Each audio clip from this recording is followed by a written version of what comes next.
Thank you very much for being here on this lovely Sunday morning. It reminds me of the old days when we used to get up early on a Sunday morning, go to church and hear the vicar give, not lectures, but sermons about serious matters. I'm glad that you're willing to face serious matters on a Sunday morning. I will do my best to imitate the vicar, though I promise to use some words that the vicar never did use, such as patriarchy, unemployment. Okay. I want to start out with the issue that Sue posed to us. Why spend, in the context of all about women, why spend some time talking all about blokes? And I want to start by assuring you that I will not be doing that on the grounds that we do hear from many commentators that women now have it all and it's men's turn now for some understanding and sympathy and special programs. In fact, it has been men's turn already. It's been men's turn for about 5,000 years. And I want to show you some of the historical proof of this. One of the first actual pieces of historical evidence about masculinity. From very early Egyptian history, this is a representation of the pharaoh Nama from the first dynasty, who in some Egyptian stories was the founder of the ancient kingdom of Egypt. And you can see he was credited with having united Upper Egypt and Lower Egypt into the great civilization. And you can see him here engaged in the practice of unifying the Lower Egypt with Upper Egypt through a technique which has come down to us as a central part of dominant forms of masculinity. One could imagine our Malcolm, for instance, feeling very much like doing this to Bill as the parliamentary drama unfolds. So there is a strong, a great and a very ancient social tradition of the making of honoured forms of masculinity through exercises of social domination. And that continues into our own day, obviously. If you look at the top transnational corporations which run the economy of the world, as the Fortune magazine in the United States does every year, Fortune, at its last count, listed the top 500 transnational corporations in the world and counted the number of men and women who were chief executive officers of them. And you know what? More than 95% of them were men. So top levels of economic power are still substantially a monopoly of men. Privileged groups of men, of course, highly privileged, but nevertheless, in gender terms, that's where the power still lies. And this is true not only in the corporate world, but also in the political world.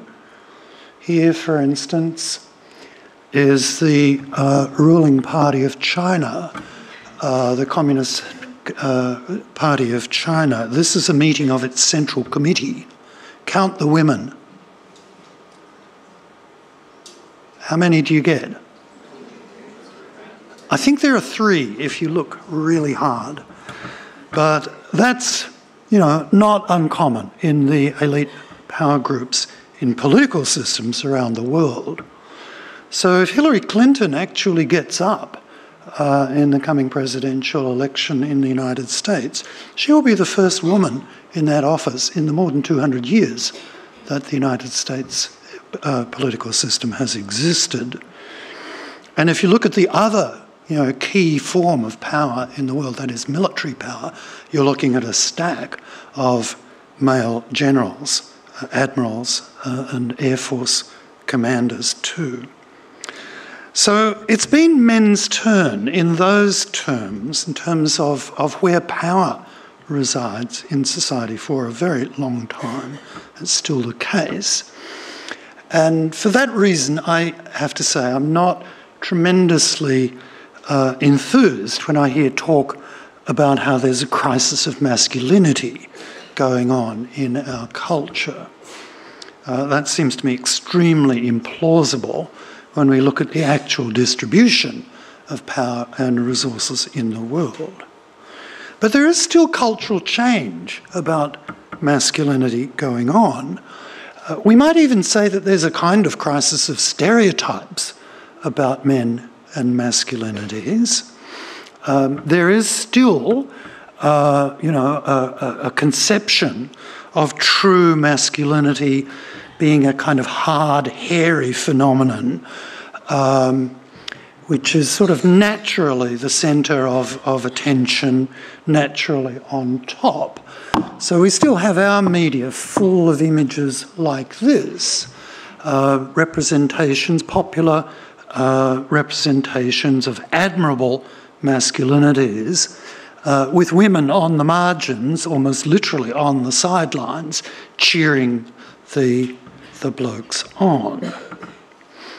Now, that image of there being one true masculinity, which is displayed for us by our footballers, is deep-seated, but there's a lot of research evidence that it's fundamentally wrong, that the realities of human life show an enormous variety of forms of masculinity, of ways of being a man that can be found if you go looking.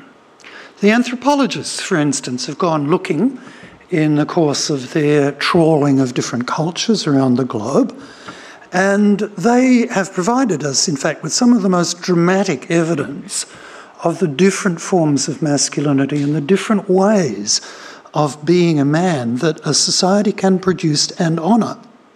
So, for instance, anthropologists have found communities, societies in the world in which all of the young men are homosexual, actually engage in homosexual practices and not in heterosexual practices. It's a kind of place where Corey Bernardi would feel right at home. And if you're wondering how the societies reproduce themselves, the answer is all the young men turn heterosexual at a later stage of life, marry and have children. Those are communities which simply organise human sexuality in a different way from the way we do, where being a true man is regarded as necessarily being heterosexual. There are many varieties, many ways of organising our sexual lives, which you can find. And that fact of there being multiple forms of masculinity in the world, multiple ways of being a man, is true within the same society, within our society, for instance. If you go looking in institutions like schools or workplaces, you'll often find significantly different patterns of masculinity there. People living along different kinds of trajectories. I was once doing research in a school, which I won't name, but it's quite a well-known elite private school, where we were interviewing the kids about their way of life and their images and so forth. And it turned out that there was quite a dominant, a hegemonic form of masculinity in the school, which was exhibited by the boys in the first 15, so to speak, and they were conventionally known around the school as the jocks. Okay, there you have it. But the school didn't only depend on the rugby players for its prestige. There was another group, another kind of masculinity, which the same school actually needed for its academic performances, which was part of its marketing strategy.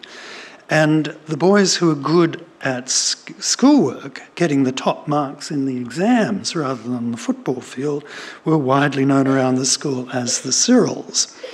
And the interesting thing is the school needed both. It wouldn't function well without the two different kinds of masculinity. And that situation, a little bit dramatic in that case, is not at all unusual. More than that, as our economy, our social institutions, our social arrangements and culture changes, we get new forms of masculinity, just as we get new forms of femininity emerging, and indeed they're interrelated. So as we get new industries, for instance, with new technology or transformations of the economic structure, we get shifts in the most honoured and prestigious forms of masculinity. So let me show you another example of this to contrast with the image we've had there. Anyone recognise him? Okay, we're much more familiar with him in middle age, of course, but if you don't, this is Steve Jobs as a young lefty about the time they were involved in inventing the first Mac.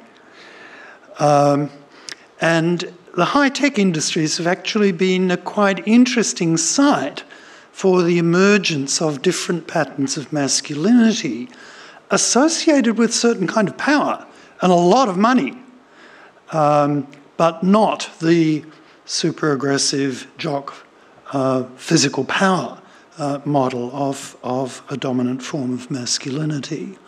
And those changes too are flowing through to younger generations apart from this. Okay, so we need to think about the material base of what's happening in gender relations, of how we construct our masculinities and femininities. And here I think we need to remember what the material situation of the bulk of men and the bulk of women actually is. There is, for instance, a long-established wage gap, as the economists put it, to the advantage of men in general and the disadvantage of women. And there's an interesting debate about how big and how stable the wage gap is.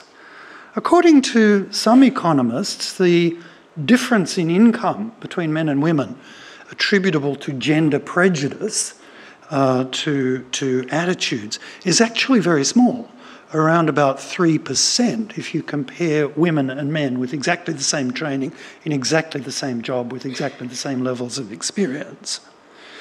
But of course, all of those things are not usually equal. If you compare all women with all men, and this is the figure you usually see in the media, all women and all men who are full-time workers, so full-time, equivalent full-time wage rates, the difference is around 17%, and that hasn't changed much for 20 years in Australia.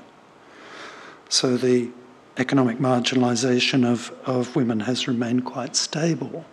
But that figure itself is a radical underestimate of the true level of economic inequality across women and men in total.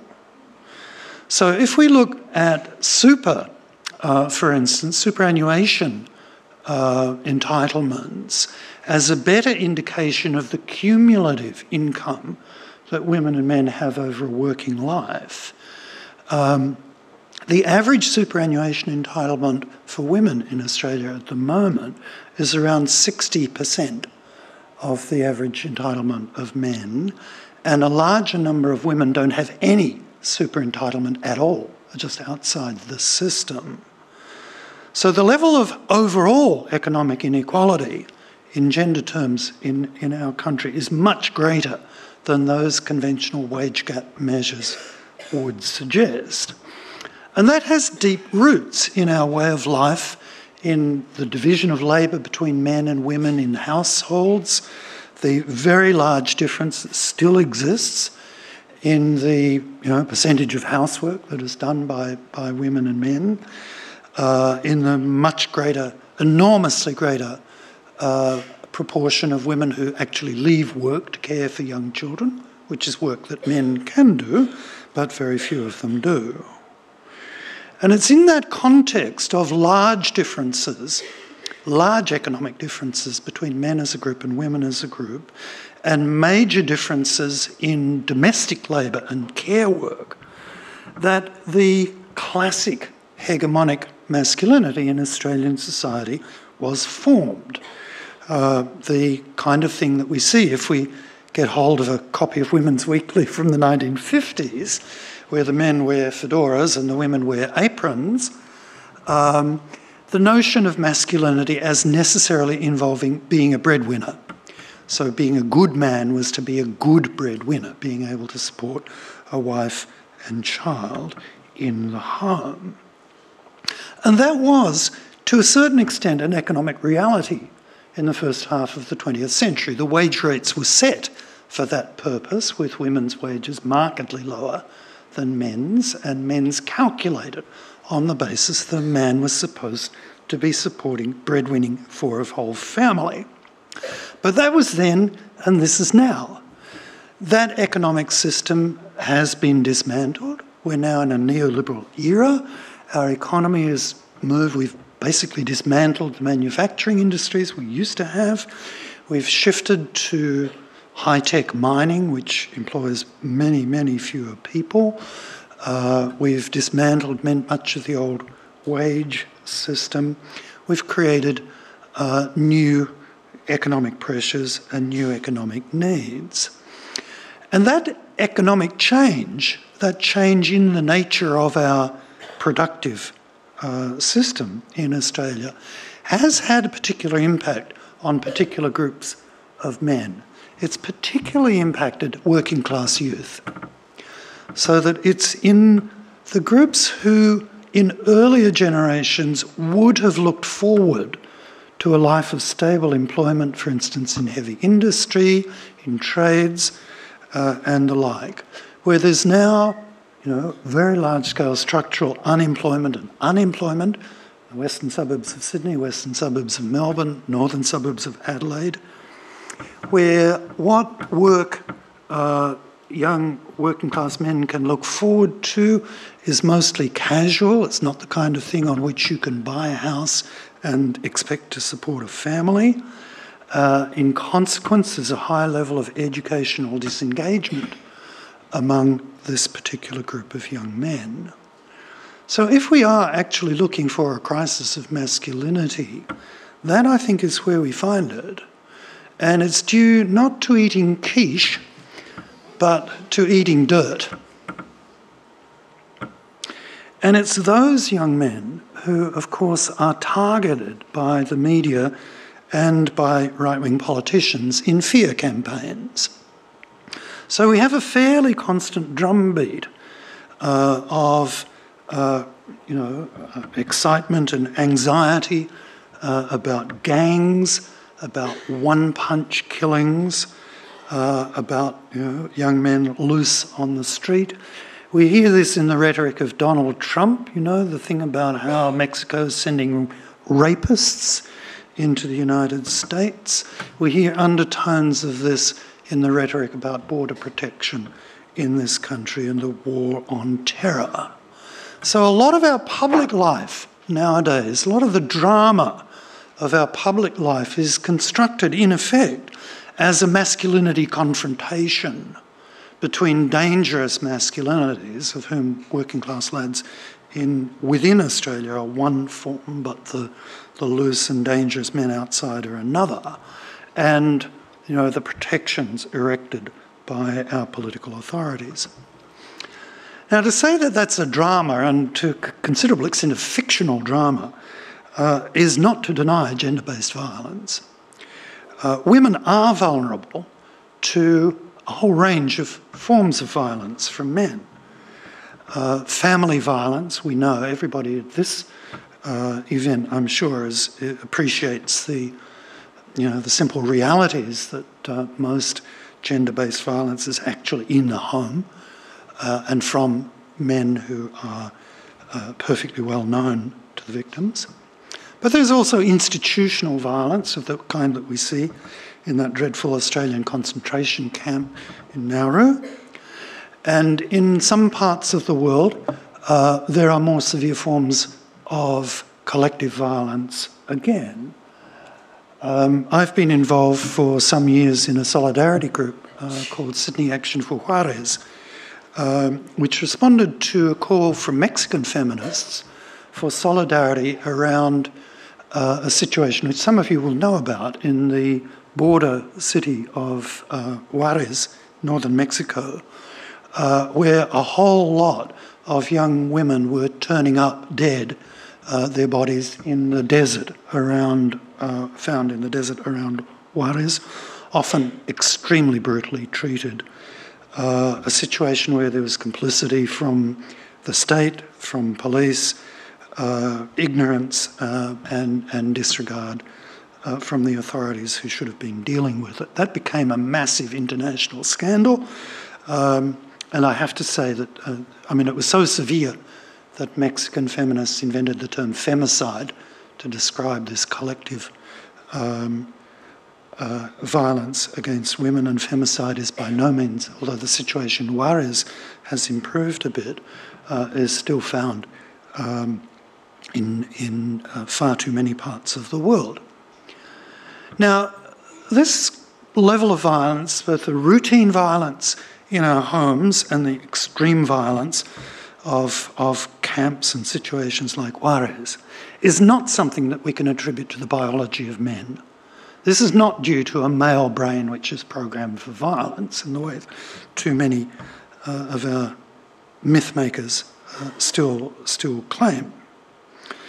It arises, and there's lots and lots of research on gender-based violence now, on which we can, from which we can get a picture of the real background to this. It arises from situations of social instability and poverty to some extent, though violence occurs in all social levels in our society too. But especially where there are models of masculinity, hegemonic masculinities, which emphasise the dominance of men over women and the dominance of men over other men too. And in those situations, a point which is, I think, very creative insight that has come out from the work of some of our criminologists, is that violence does not express a pre-existing masculinity so much as it's done in order to make masculinity, to claim an honoured form of masculinity, which is a different dynamic altogether, but is not actually particularly new. Here's an example from the most famous recruiting poster in the First World War. "You're not a proper man, Daddy, unless you signed up for the trenches," is the message. And that is the pattern, that is the dynamic involved in quite a lot of other forms of gendered violence. And I find this, a particularly troubling insight, because so much cultural work is done in our mass media to create that impression that an honoured masculinity is one that involves dominance, especially physical dominance. Here's one of my favourite Australian newspaper headlines. It's from a little time back. Some of you will remember the time when there was a 100th anniversary of rugby in Australia, and that was the leading Sydney newspaper's headline about the celebratory test. Now, it's worth remembering. One can simply just get so one can get shattered by some of this stuff. And it's worth remembering, and the case of the trenches is a perfectly clear example, that in much masculine violence, much gendered violence, it's men also, or men predominantly, who are getting hurt. It was, in fact, mainly men who were killed in war. That has changed as war has increasingly targeted civilian populations, but it's still the case that in many forms of masculine violence it is other men who are targeted. And it's also worth remembering that those same statistics that give us our pretty horrifying indications of the number of women who suffer domestic violence or rape in the course of their lives also give us evidence that the majority of men are not actually violence, are not physically violent. Though very large numbers of men are complicit in the cultural constructions of masculinity that actually support gender-based violence. Nevertheless, those things about men are also worth remembering, that men also can be targets of gender violence, and many men are not complicit in it. So they're also good guys, which is important to remember. Some of my best friends are men. And some do better than just being good guys. Some are actively out there on the front line working for gender equality and against gender-based violence. And I'm sure many of you are familiar with some forms of this. Most of you have probably heard of the White Ribbon Campaign. Some of you may even have been involved in it, an international program against violence against women, which began in Canada in the wake of that terrible massacre by a crazy young man of women in an engineering school in Canada, and has since spread from Canada to many other parts of the world. It's one of the most effective community-based anti-violence programs there is. Australia has not been absent from this scene either. So I'd like to mention at the University of Wollongong, we have now, I shouldn't say we have, but the colleagues there have created the Centre for Research on Men and Masculinities, one of the few such centres in the world. They have been pioneers in this area, and a good deal of their work is directed towards men's engagement in gender equality work and anti-violence work. This is something that's also happened in Australian schools. So here's an example, a somewhat old example, but a very nice one, of a program that was developed by a group of teachers, mostly men, teachers, for teenage boys, to create a safe space within Australian high schools for talking about questions of gender relations, sexuality, identity, and the problems that teenage boys do face in shaping their lives in relation to the gender order. And that kind of thing, I mean, that's an older example, but it is still going on. The Safe Schools program, which is currently so much at issue, is a descendant of this kind of work in schools, and an admirable program too. And in setting up this kind of educational work, teachers have one great asset, and that is that the boys are interested in these issues. Most boys actually want to know about sexuality, about gender, about possible pathways for themselves, about future relations, about what's happening among girls and women. This is stuff that boys really want to know as well as need to know, and you can therefore, provided you're not harassed too much by the politicians and the school managers, you can develop very interesting educational work with boys around these themes. Finally, I want to mention the men who, not in public arenas, but in private arenas, including the House, are working at an everyday level towards more equal gender relations. I'm thinking, for instance, of the rather small and often laughed at pioneering group of house husbands, that is, men who have actually taken on the principal role of caring for young children while their women partners are winning the bread. It does happen. And there is considerably more involvement now than even a generation ago of men in the care of young children, which I find one of the most encouraging things, I guess, in everyday life, to see examples of that around my suburb. Of course, the men who begin to undertake serious childcare don't always quite get it right. So here's an example of someone who is trying to combine their engagement in the economy with childcare, and it's not quite working, so you can make mistakes. And we have to allow a certain amount of space for these mistakes to be worked through. But I find this still a very hopeful picture. I mean, as someone who is making a bit of an effort, and there is much work to be done, but there's some social movement going on in conventions and understandings of masculinity. So my message then is, don't give up on men. Some of them are indeed incorrigible shits, and we keep electing them to Parliament, but many are not. Some are seriously trying to change conventions and practices like these.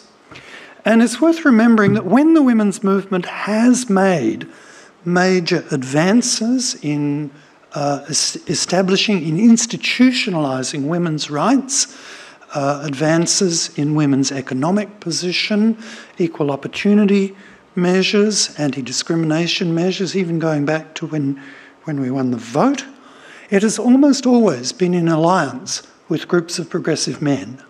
I think that's a truth about our political history that is still true and still important for the strategy of change. So that's where I will end with this hopeful image above, and the thought that even a few good men in alliance with a stroppy women's movement can actually change our gender system. Thank you.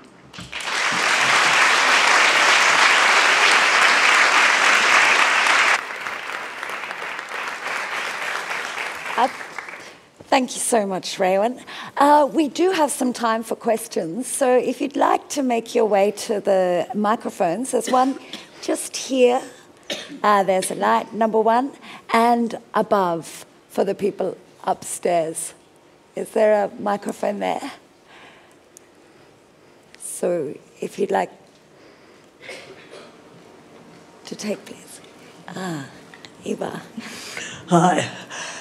Raewyn, thank you for that, and it was interesting hearing that history, but the question I've got, and I think it's a question that this entire conference, event needs to think about, is how do we change it? Because what we've got now, unfortunately, is a push from feminists and feminisms to do things on male terms.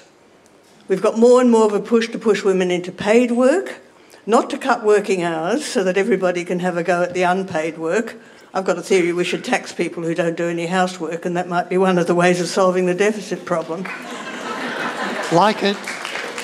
But I think that we actually need, and I've got something coming out on this, that we actually need to restart the revolution, because I think we're stuck. I think we've accepted masculine ideas of what success are. I think the women that get into top positions do it because they're not going to be a threat to the system, and we're not doing any systems change. So I'd like your comments about how do we actually do systems change so we change the underlying things, because at the moment we're relying on individuals to sort of go home and fix things, even though men who do that are regarded as wusses and not serious workers and various other things. Okay. We need to get back to the idea of systems change, and I want to know if you've got any ideas how we do it. Great, thanks. It's a lovely question, and I wish I could answer it. I really do. And I think Eva has, put her finger on the real strategic problem that everybody interested in gender change is facing. I agree with you that most of the women who actually gain some kind of organisational power, that 4.8% who actually did make it into the Global 500, are very much doing it on the terms of the existing masculinist culture that's there. And Judy Weissman, the sociologist whom I'm sure you know, Australian sociologist who's done some wonderful work on women and technology, but also did some terrific work about women in management. She did some research on women who at least got it to the middle levels of management in high-tech international firms and investigated what made it possible for them to do it. And she called her book Managing Like a Man, That was the only way that you could get to that level of organisational power. So I agree with you. There's nothing revolutionary about changing the personnel at the top, even though there might be symbolic gains of that from that in a small way for younger generations. But the problem is a structural one. I mean, it is in the way the economy is organised, where the growth points of profit and investment are, and there we've seen, the growth of industries which are essentially dominated by men, but not providing large-scale employment opportunities. And with the end of the mining boom, we're now, facing major issues about that. At the same time, we do find growth points, if you like, in cultural change in other areas. So yesterday was Mardi Gras, and there was a mass turnout for it. Hundreds of thousands of people coming out to do something. I mean, it's not entirely clear always what, but there's something going on there on a fairly large scale. So forms of cultural struggle then are achieving some sorts of change. But what I guess I would see as most important for intellectual workers and to be doing at this point is coming up with some visions of a possible economic future, a possible way of the society actually supporting and producing itself that won't, produce the kinds of, growing hierarchies that we've got now. I'm afraid that's not a strategy of political change. It's simply one element of it, but it's something I think we need quite urgently to come up with. Good. Thank you. Do you have a question? I do. Is that okay? Yep. Hi, Raewyn. Thank you very much. It's a pleasure to hear you speak. You mentioned Steve Jobs and you were talking about the school and how they had sort of a jock and nerd dynamic going on. I'm really interested in the way that there are several kinds of crises of masculinity in sort of what we would call geek cultures in the technology industry. And I was thinking about how there's been a series of suicides in the Silicon Valley, young men who are doing quite well for themselves, so, ahead of their sort of economic tier in the tech industry, and yet are suffering for some reason. They're lonely. They have a identity crisis, so to speak. I was just wondering if you had any additional comments about how masculinity operates in those non-sport-based intelligence sectors. Yeah, I have read some really interesting research about exactly that pattern in the Silicon Valley context. And it's characteristic there that employment is extremely insecure. It's very high paid at the top level, but it's totally insecure and dependent on connections and opportunities and, odd technological change that create gaps and needs. So there's a very high level of stress. That's what I would immediately look to in thinking about suicide of young men in those contexts, insecurity and stress. And also not all that much social support. So if you're working at the end of a telephone line or an internet connection, you don't have a continued work group that can provide you, some kind of social context and support when you're dealing with tough issues. So I don't think the Steve Jobs nerd masculinity is itself an admirable model for the way men should go. It's, to me, simply a sign of turbulence, of the production of different patterns of masculinity that give us a hope that we're not all stuck in the kind of football masculinity image forever. One of the interesting things about nerd masculinity is, of course, is that they're very international. The software industry in India, for instance, is now a large part of the global software industry. And some of those pressures are appearing among young men in India too, which, of course, another cultural context, which is very hard to read from outside. But the global shift in high-tech industries is itself part of what's producing turbulence in masculinities and possibilities of change. That's true. Thank you very much. Thanks. Is there somebody upstairs at that mic? No. Okay. Can't quite see from here. Thanks. Yes.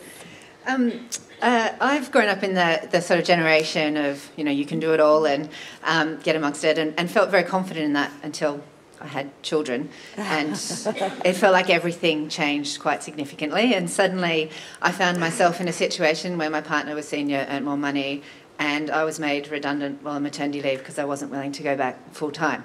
So we've ended up in a situation very quickly, and quite shocking to me, of him being at work and me not at the moment, and me doing most of the domestic. This is a challenge for me in terms of identity, but my question to you is, I have two sons, a 1-year-old and a 4-year-old, and one of the big crises for me is the role model that I'm giving to them. Have you got any advice of what we can tell our sons and daughters, for that matter, when the system hasn't been fixed? How do we encourage them in a world where the system isn't fixed to be different in the next generation? Good question. Great question.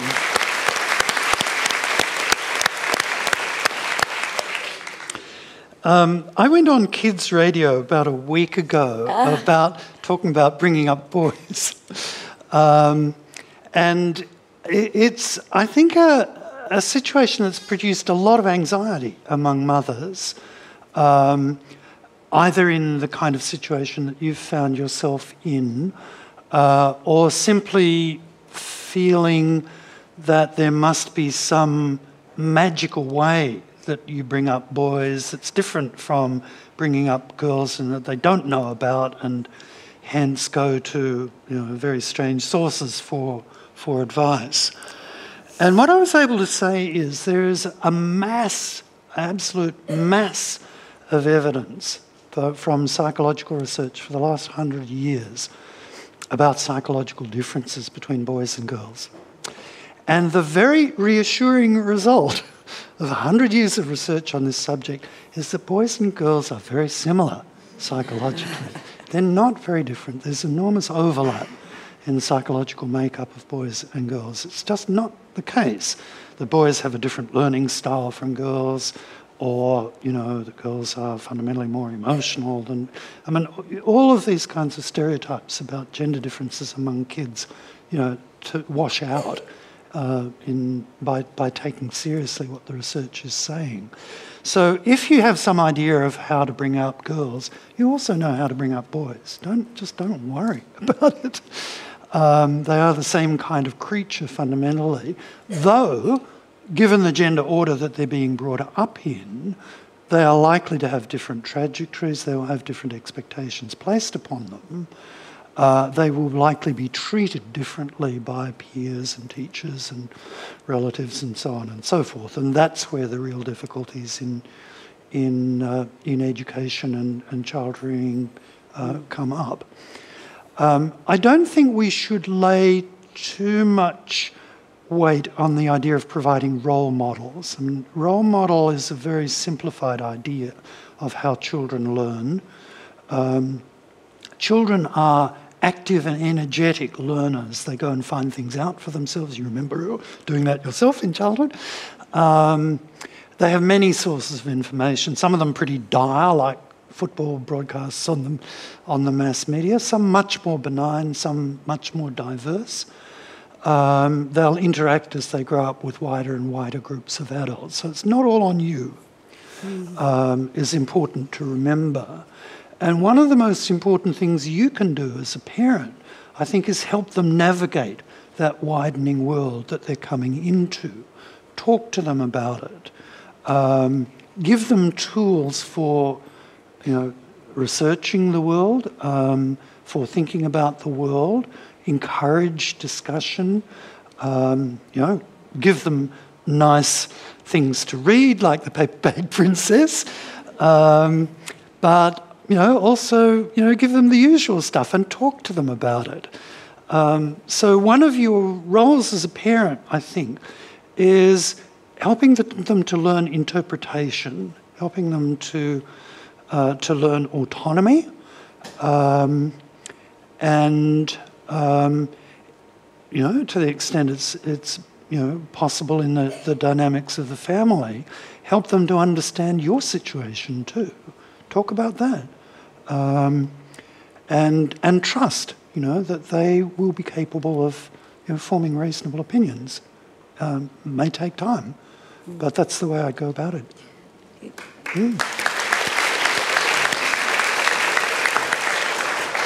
The only thing I slightly worry about that is women increasingly taking responsibility for changing the gender order as well as everything else.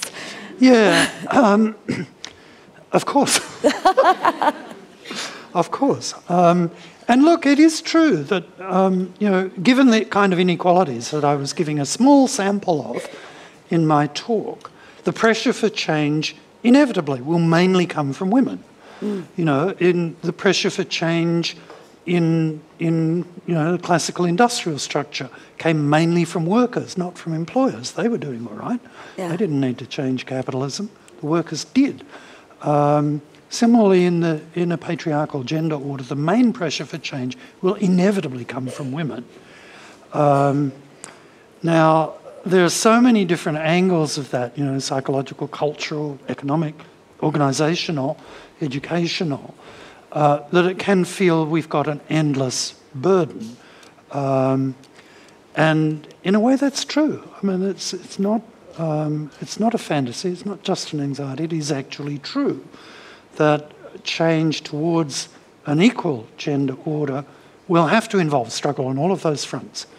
My main argument there would be don't individualise it. This has to be a collective effort. It has to be a shared project if it's to work at all. Look for support.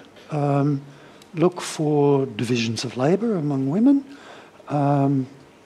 and don't blame ourselves. It's really important. Yeah. Hi. I think I'm probably one of those teenage boys you referred to earlier, who is interested in all of what makes a man and femininity and gender roles in general. And I found a site that I've been reading for a while called The Art of Manliness, which I know has sort of semantic issues, perhaps, but it makes the point, generally, that sort of a traditional masculinity might be a better option to what we might call the alpha-beta male type situation that we have currently, although that's certainly more nuanced than that now. So it proposes sort of a return to the previous ideals of courage and honour, providing for family and all of that, and it does not suppose that everyone is suited for this, that there are different types of masculinities, of course. But the main metaphor it makes is not to throw the baby out with the bathwater, so to speak, in that when we introduce feminism and try to strike out sexism from masculinity, which was obviously present in the past, that we shouldn't get rid of all of these traditional masculine ideals, because when focused properly, they can be a great force for good, as you have said. I've heard from other people that they think this is incompatible with modern feminism. I'd like to hear your views on that.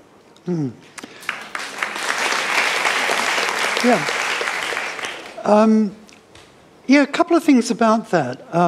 One is the thought that I've heard best expressed by an African psychologist, Kopano Ratele, that we have to be aware that traditional masculinity itself is complex and plural. So there's not just one traditional masculinity. There are also, traditions of gay masculinity, of engaged masculinity, of egalitarian masculinity too. So our history is more complex than many current representations allow. But it's also the case that, a male-dominated, a masculinized culture has produced things of value, art, literature, and so forth, which we don't want to lose from our repertoire, if you like, but which are are worth keeping to the extent they can be disconnected from oppression, violence, and social hierarchy.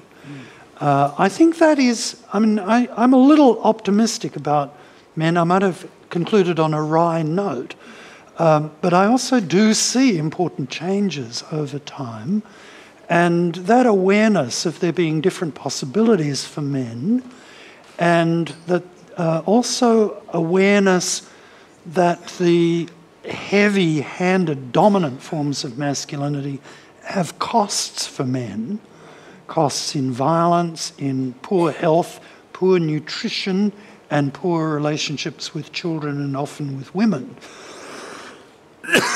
Those facts are also increasingly recognised, so that there are more possibilities, more pathways available for young men now, I think, than there have been in the past. And that's a ground for optimism. But we still need to do the hard work of building new structures, new institutions, new economic strategies, a new culture. That's still to come. Thank you. Excellent. Okay, well, thank you everyone for the session. Thank you in particular to Raewyn. It turns out we didn't talk all about men, we talked all about the gender order. So good luck with changing that. Thank you. It's all right. Thank you.